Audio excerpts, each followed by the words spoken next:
14 अगस्त 1947 को मार्ज वजूद में आने वाला पाकिस्तान बेसरो सामानी की हालत में अभी हालते जंग ही में था कि बानी पाकिस्तान कायदे-ए-आज़म मोहम्मद अली जिन्नाह शदीद बीमार हो गए, लेकिन ये बीमारी भी इन्हें गवर्नर जनरल की हैसियत से पाकिस्तान की खिदमत करने से ना रोक सकी।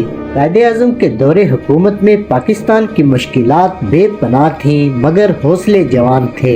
इस दौर में माली मुश्किलात के साथ हिंदुस्तान से हिजरत करके आने वाले 70,000 इजाफी महाजरीन का बोझ भी कमजोर पाकिस्तान के कांधों पर आन पड़ा था। इन मुश्किलात के अलावा एक अहम मसला ये था कि आज़ादी के वक्त पाकिस्तान का कोई आइन नहीं था। चुनाचे 1935 के बरतानवी आइन को ही मामूली तब्दीली के बाद पाकिस्तान में नाफिज कर दिया गया। पाकिस्तान 30 सितंबर 1947 को अक़वाम मुत्तहिदा का रुकन बना। पाकिस्तान को सबसे पहले बरादर इस्लामी मुल्क ईरान ने तस्लीम किया, जबकि पाकिस्तान का कौमी परचम सबसे पहले फ्रांस में लहराया गया। लेकिन एक बात जिसे शायद बहुत कम लोग जानते हैं वो ये कि जब पाकिस्तान अक़वाम मुत्तहिदा का रुकन बना तो दुनिया में सिर्फ एक मुल्क था जिसने पाकिस्तान को तस्लीम करने से इनकार किया, और वो मुल्क था बरादर इस्लामी मुल्क अफगानिस्तान। दुनिया में ऐसे ममालिक की तादाद बहुत कम है जो अपने क़याम के फौरी बाद ही बैरूनी हमलों का शिकार हो गए। पाकिस्तान भी इन्हीं ममालिक में से एक है। क़याम पाकिस्तान को अभी 2 माह ही गुजरे थे कि भारत ने कश्मीर पर हमला करके पाकिस्तान को एक अनचाही जंग में धकेल दिया। किस्सा कुछ यूँ था कि कश्मीर भी उन 560 से ज़ायद हिंदुस्तानी रियासतों का हिस्सा था जिन्हें आज़ादी के बाद पाकिस्तान या भारत में से किसी एक मुल्क में शामिल होना था। कश्मीर की सरहद क्योंकि पाकिस्तान से मिलती थी और वहाँ मुसलमान अक्सरियत में आबाद थे, इसलिए कश्मीर का पाकिस्तान से इल्हाक फितरी बात थी। लेकिन कश्मीर के महाराजा हरी सिंह ने भारत से साज़बाज़ शुरू करके कश्मीर में पाकिस्तान की हिमायत करने वाले मुसलमानों का कत्ले आम शुरू कर दिया। कश्मीरियों ने महाराजा हरी सिंह के इरादों को भांपकर उसके खिलाफ बगावत कर दी। लिहाजा पाकिस्तान से भी हजारों कबायली अपने कश्मीरी भाइयों की मदद के लिए पहुंच गए। कश्मीरियों और कबायलियों का मुश्तरका लश्कर श्रीनगर पहुंचा तो महाराजा हरी सिंह दिल्ली फरार हो गया, जहां उसने कश्मीर का भारत से इल्हाक करने की दस्तावेज पर दस्तखत कर दिए। इस वाक़े के बाद भारत ने जंगी तैयारों से फौज कश्मीर में उतारी और श्रीनगर पर कब्जा कर लिया। उस वक्त पाकिस्तान की वसाइल से महरूम फौज के बरतानवी सरबराह जनरल डगलस ग्रेसी ने कायदे-ए-आज़म के वाज़ेह अहकामात के बावजूद कश्मीर में भारत का मुकाबला करने से इनकार कर दिया। ताहम बाद में जब भारत ने कश्मीर पर अपना कब्जा मुस्तहकम कर लिया तो जनरल ग्रेसी को कश्मीर में बरतानवी फौज भेजने पर कोई एतराज न रहा, लेकिन जाहिर है अब बहुत देर हो चुकी थी। फिर भी पाक फौज ने गिलगित बल्तिस्तान और आज़ाद कश्मीर का कामयाब दिफा किया। जंग अभी जारी थी कि भारत इस मामले को अक़वाम मुत्तहिदा में ले गया।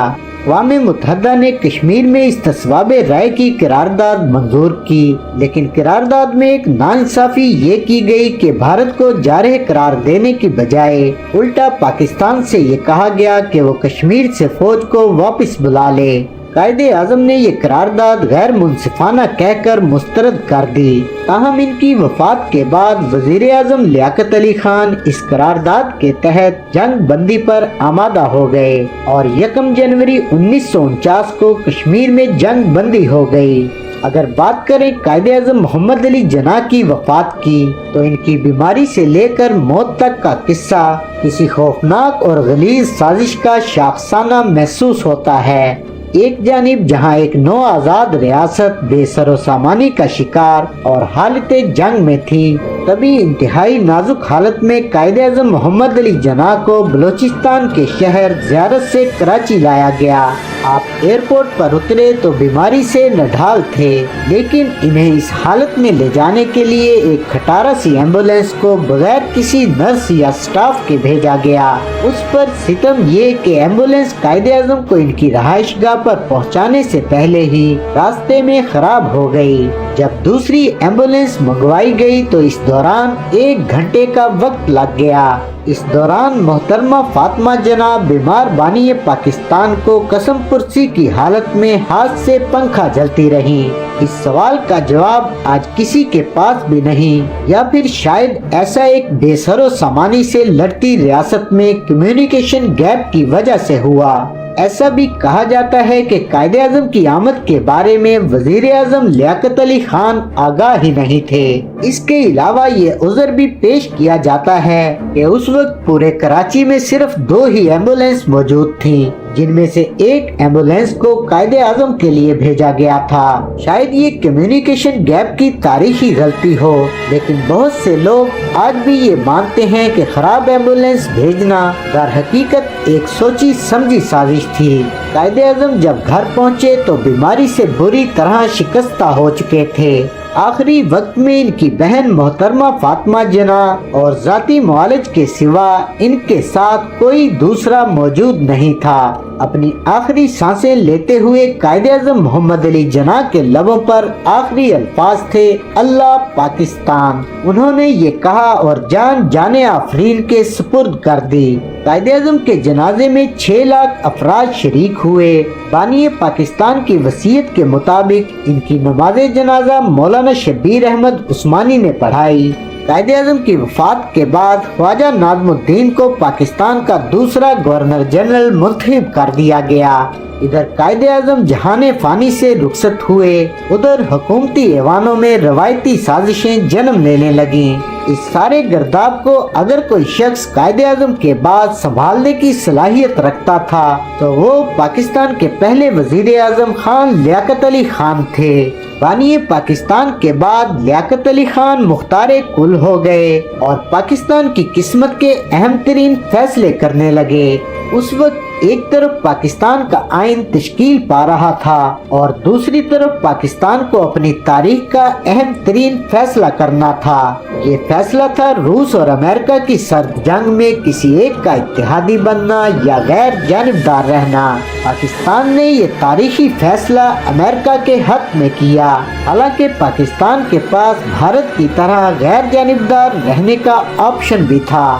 لیاقت علی خان کو سوویت یونین کے رہنما جوزف اسٹالن اور اس دور کے امریکی وائس پریزیڈنٹ ہیریس ٹرومین دونوں کی طرف سے دعوت تھی، لیکن انہوں نے ماسکو کی بجائے واشنگٹن جانے کو ترجیح دی۔ واشنگٹن میں حسب توقع لیاقت علی خان کا پرتپاک استقبال ہوا۔ اس دورے سے سوویت یونین یعنی کہ روس اور پاکستان کے تعلقات بگڑ گئے۔ امریکہ سے دوستی کی وجہ سے پاکستان عالمی سیاست اور سرد جنگ کی بھول بھلیوں میں الجھ کر رہ گیا، جس کے نتیجے میں پاکستان کی سالمیت اور خود مختاری کو ناقابل تلافی نقصان پہنچا۔ سب سے بڑا نقصان تو یہ کہ پاکستان آزادانہ خارجہ پالیسی کے راستے سے ہٹ گیا اور عالمی طاقتوں کے اعلی کار کے طور پر استعمال ہونے لگا۔ لیاقت علی خان کے دور اقتدار کا آخری سال کافی ہنگامہ خیز رہا۔ 1951 میں میجر جنرل اکبر خان نے حکومت کا تختہ الٹنے کی کوشش کی۔ یہ کوشش ناکام رہی اور اس میں ملوث تمام کرداروں کو گرفتار کر لیا گیا۔ پاکستانی تاریخ میں حکومت کا تختہ الٹنے کی یہ پہلی غیر سیاسی کوشش تھی۔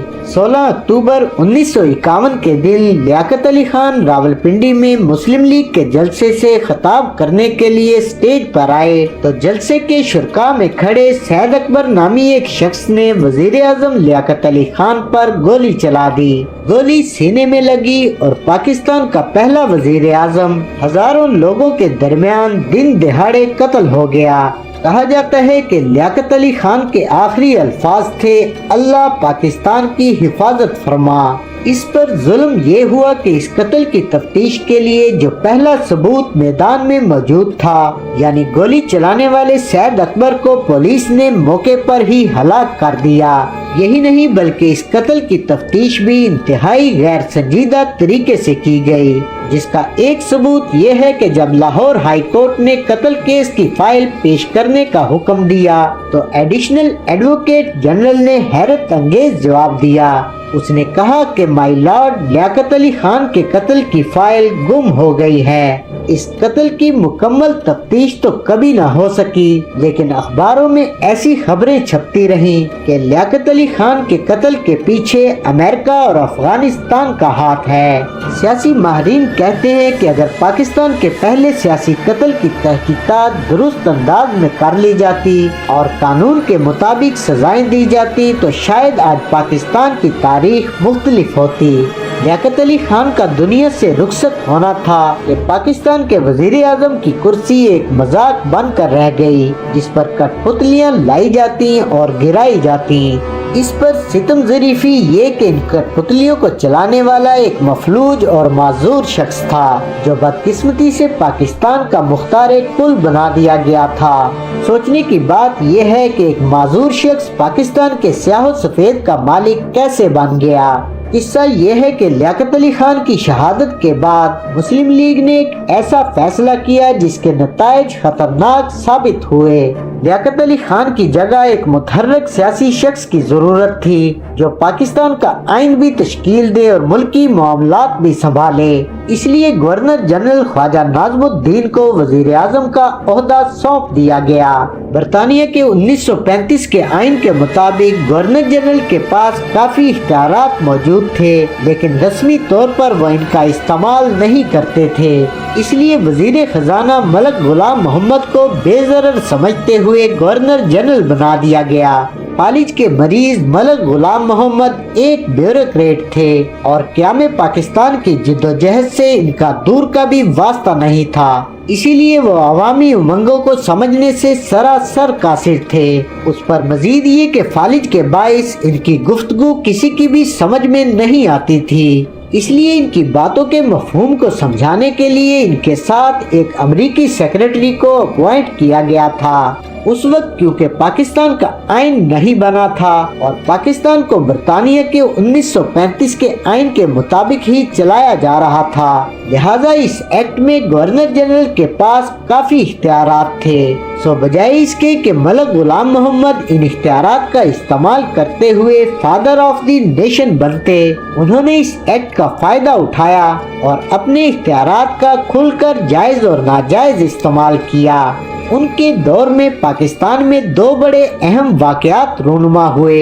एक ये कि मशरकी पाकिस्तान में बंगाली जुबान की हमायत करने वालों पर गोलियां बरसाई गईं और दूसरा ये कि अहमदियों के खिलाफ लाहौर में चलने वाली तहरीक को कुचलने के लिए मार्शल लॉ नाफिज कर दिया गया। ये लाहौर की सतह पर नाफिज होने वाला मार्शल लॉ पाकिस्तान का पहला मार्शल लॉ था। इसी पर बस नहीं हुई, बल्कि मलक गुलाम मोहम्मद ने अपने इख्तियारात का नाजायज फायदा उठाते हुए वजीर आजम ख्वाजा नाज़मुद्दीन को बरतरफ कर दिया। ख्वाजा नाज़मुद्दीन ने मलका बरतानिया से इस फैसले को काला दम करार देने की अपील की, लेकिन बदकिस्मती देखिए कि बरतानिया जो खुद को कदीम तरीन जमहूरियत कहता है, उसने ख्वाजा नाज़मुद्दीन की इस जमहूरी दरखास्त को मानने से इनकार कर दिया। मलक गुलाम मोहम्मद ने ख्वाजा नाज़मुद्दीन की जगह अमेरिका में पाकिस्तानी सफीर मोहम्मद अली बोगरा को वजीर आजम पाकिस्तान बना दिया। अगले बरस 1954 में मलक गुलाम मोहम्मद ने दस्तूर साज असम्बली को भी बरतरफ कर दिया। हालांकि उस वक्त पाकिस्तान के पहले आइन का मसवदा तकरीबन तैयार हो चुका था। कहा जाता है कि असम्बली तोड़ने की एक वजह ये थी कि नए आइन में गवर्नर जनरल के इख्तियारात काफी हद तक कम करने की तजावीज शामिल थी। ये भी कहा जाता है कि इस फैसले में मलक गुलाम मोहम्मद को उस वक्त के army chief general Ayub Khan की भरपूर हमायत हासिल थी। सितम बालाए सितम ये कि गुलाम मोहम्मद ही के दौर में हाजिर service army chief general Ayub Khan को वजीर दिफा भी मुकर्रर कर दिया गया और यूं इक़्तिदार के ऐवानों में फौजी बूटों की गूंज सुनाई देने लगी। पाकिस्तान की ये कहानी जारी है। तो बज़ाहिर मजबूत दिखाई देने वाले गवर्नर जनरल गुलाम मोहम्मद को कैसे इक़्तिदार से बेदखल किया गया, ये जानने के लिए चैनल को सब्सक्राइब करने के साथ साथ बेल आइकॉन को भी प्रेस कर लीजिए, ताकि हमारी अगली वीडियो का नोटिफिकेशन आप तक बर वक्त पहुँच सके।